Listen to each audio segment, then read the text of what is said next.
Hello friend, welcome to Export Import Learning channel.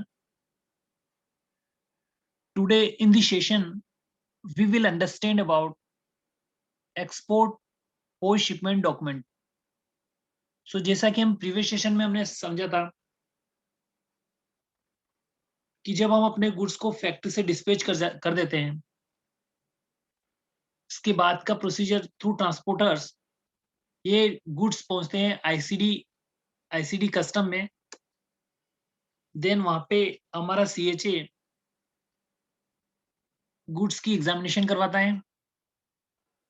ठीक है, जब एग्जामिनेशन हो जाती है तो वहाँ पे कुछ डॉक्यूमेंट्स होते हैं, वो सीएचए के द्वारा प्रेजेंट किए जाते हैं और बिलो वहाँ पे शिपिंग बिल जनरेट होते हैं कस्टम से। वो सारे डॉक्यूमेंट्स जो हमारा अथॉराइज सीएचए होता है वो वहाँ से कलेक्ट करके हम तक पहुँचाता है। ठीक है, इसके बाद क्या होता है कि जब शिपमेंट आपकी एग्जामिन हो जाती है तो हमें लेट एक्सपोर्ट ऑर्डर मिल जाता है। ठीक है, यहाँ पे लेट एक्सपोर्ट ऑर्डर का हमने समझा था कि होता क्या है, जो गवर्नमेंट के लीगल्स रूल से documentation procedure of the export वो पूरे कंप्लीट हो जाने के बाद हम गुड्स का एक्सपोर्ट कर सकते हैं। ठीक है, इसके बाद का जो प्रोसीजर था, शिपिंग लाइन के द्वारा एजीएम फाइल किया गया था और जो हमारा कंटेनर था वो रेल आउट हो गया था as per rail out time. Okay, जो भी कट ऑफ टाइम था उसके अकॉर्डिंग। आफ्टर दैट हमारा जो कंटेनर पहुंच गया था सी पोर्ट पर और वहां पे शिपमेंट हमारी सेल हो चुकी थी as per cut off time. तो ये चीज सारी हमने प्रीवियस सेशन में समझी थी। आज का जो सेशन है उसके बाद का सेशन है जिसमें आगे का स्टेप्स क्या होते हैं वो हम सेशन में समझेंगे। ठीक है, सो यहाँ पे जो हमने गुड्स को डिस्पैच कर दिया है तो नेक्स्ट स्टेप क्या होगी कि हमारा गुड्स तो डिस्पैच हो गए but as per payment terms payment must be realise in our account. So what is the next procedure for the payment? So we need to follow as per contract some documentation required by the bank. ठीक है, सो ये steps यहाँ पे होगा क्या, जो documents हमारे contract में लिखे गए हैं उस कॉन्ट्रैक्ट के अकॉर्डिंग हमें सेट ऑफ डॉक्यूमेंट प्रिपेयर करना है फॉर द बैंक। तो यहाँ पे set of documents as per contract हम बैंक को प्रिपेयर करेंगे। इसके लिए सबसे इंपॉर्टेंट डॉक्यूमेंट जो होता है वो होता है बिल ऑफ lading। वो हमें जब शिपिंग लाइन से मिल जाता है तो उसके बाद ही हम स्टार्ट करते हैं पोस्ट शिपमेंट डॉक्यूमेंट प्रोसीजर का, क्योंकि this is the very important documents. Okay, so इसी के बेस पे पेमेंट्स होती हैं, इस डॉक्यूमेंट की बेस पे। तो इसके रिलेटेड अदर डॉक्यूमेंट्स भी इंपॉर्टेंट होते हैं, जैसे कमर्शियल इनवॉइस हो गया। ठीक है, वो भी बहुत इंपॉर्टेंट डॉक्यूमेंट है। ठीक है, इसके अलावा पैकिंग लिस्ट हो गया, सर्टिफिकेट ऑफ ओरिजिन हो गया and the insurance. These are the very important document and basic document for the export. So अब होगा क्या, जैसे ही हमें बिल ऑफ lading मिल जाएगा, नेक्स्ट स्टेप क्या होगी, हम हमारे सेट ऑफ डॉक्यूमेंट प्रिपेयर करेंगे जिसमें एज पर बेसिक डॉक्यूमेंट जो होते हैं, 3 copy of the commercial invoice, 3 copy of the packing list, 3 copy of the bill of lading, certificate origin एक फोटोकॉपी एंड इंश्योरेंस। तो ये डॉक्यूमेंट हमें प्रिपेयर करने हैं बैंक की पेमेंट को हमारे अकाउंट में रियलाइज करने के लिए। As a proof of documents we need to submit to the bank.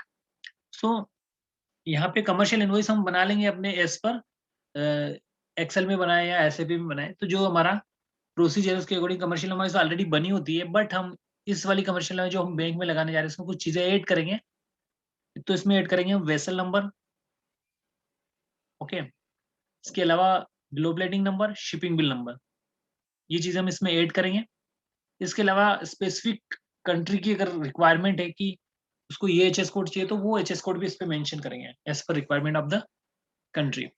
तो ये कमर्शियल इनवॉइस में हम थोड़ा सा चेंज करते हैं। जो प्रीवियस कमर्शियल इनवॉइस हमारी बनी थी वो प्री शिपमेंट डॉक्यूमेंट्स के लिए थी, उसका जो लेवल था वो कस्टम तक था, इंडियन कस्टम तक। अब जो कमर्शियल इनवॉइस ऑलरेडी बनी हुई है उसमें कुछ चीजें और ऐड कर देते हैं फॉर द इंटरनेशनल पर्पज। अब यहाँ पे बात करें पैकिंग लिस्ट की तो इसमें कोई चेंज करने की जरूरत नहीं है।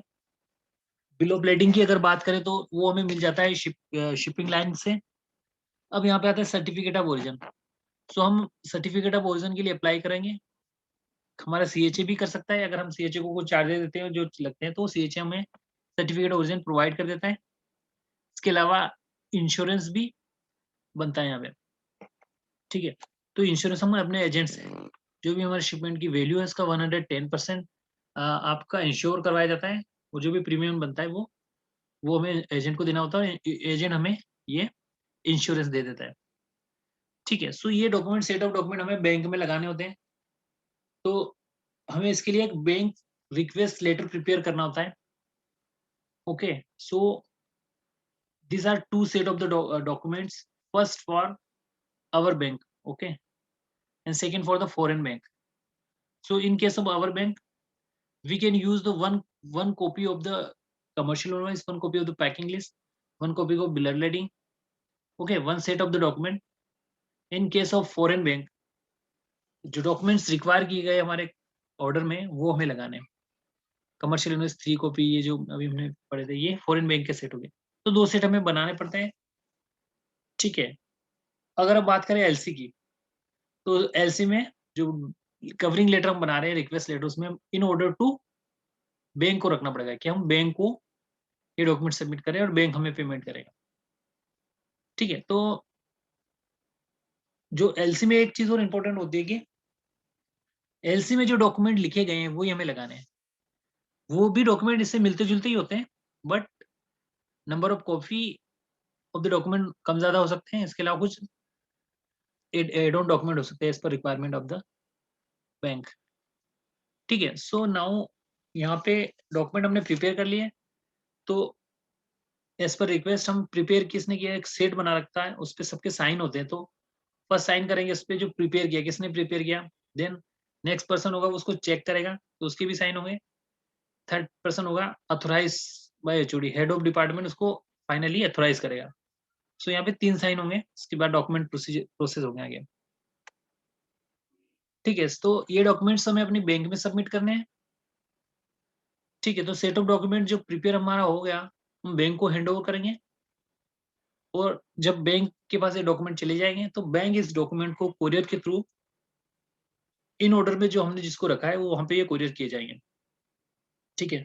तो इसमें बैंक को ही जाएगा डॉक्यूमेंट, और ये डॉक्यूमेंट जब बैंक के पास चला जाएगा तो हमारा जो इम्पोर्टर है, कंसाइनी है, वो इसको पेमेंट करके डॉक्यूमेंट को अपनी कस्टडी में लेगा। इसको यहाँ पे क्या होगा, क्या स्टेप्स क्या है कि जैसे हम बैंक में डॉक्यूमेंट सबमिट करेंगे, बैंक हमें क्या करेगा, हमारी ईमेल आईडी पे ट्रैकिंग डिटेल्स भेजेगा कि हमने this document has been courier by this courier company and this is the tracking number. तो वो ट्रैकिंग नंबर हम अपने पास रख सकते हैं और चेक कर सकते हैं कि डॉक्यूमेंट स्टेटस क्या है, कंसाइनी को मिले हैं या अभी रास्ते में। तो ये इसका पर्पस सोल्व हो जाता है इसे ट्रैकिंग से। उसके बाद जब पेमेंट्स हमारी आ जाएगी तो सेम टू सेम हमें एक नोटिफिकेशन आएगा कि इस पीआई के अगेंस्ट इतनी पेमेंट आपकी आ चुकी है, ठीक है। तो ये स्टेप्स हो गए बैंक के। सो गाइस, इस सेशन में हमने समझा कि कोई शिपमेंट डॉक्यूमेंट बनाने के बाद किन किन स्टेप्स के थ्रू पेमेंट हमारे अकाउंट्स में आती है। सो गाइस, इसके नेक्स्ट वीडियो भी हम जल्द ही बनाएंगे, और उसमें जो हम पढ़ेंगे आगे के प्रोसीजर, पोस्ट शिपमेंट डॉक्यूमेंट के बाद के जो प्रोसीजर होते हैं, how we can claim the incentive, जैसे ड्रॉबैक हमें चेक करना कि हमारे शिपमेंट का आया कि नहीं आया, ठीक है। इसके अलावा आरओडीटी स्कीम के अकॉर्डिंग जो कंडीशंस थी वो फुलफिल हुई कि नहीं हुई, ठीक है। अगर हमारा कोई ऑब्लिगेशन है किसी लाइसेंस के, अगर हमने एक्सपोर्ट किया है तो उसका रिडम्पशन फाइल करेंगे कितनी। तो ये सारी पोस्ट एक्सपोर्ट एक्टिविटीज है। We will understand this activity in the next session. So guys, thank you for watching the session. Have a nice day.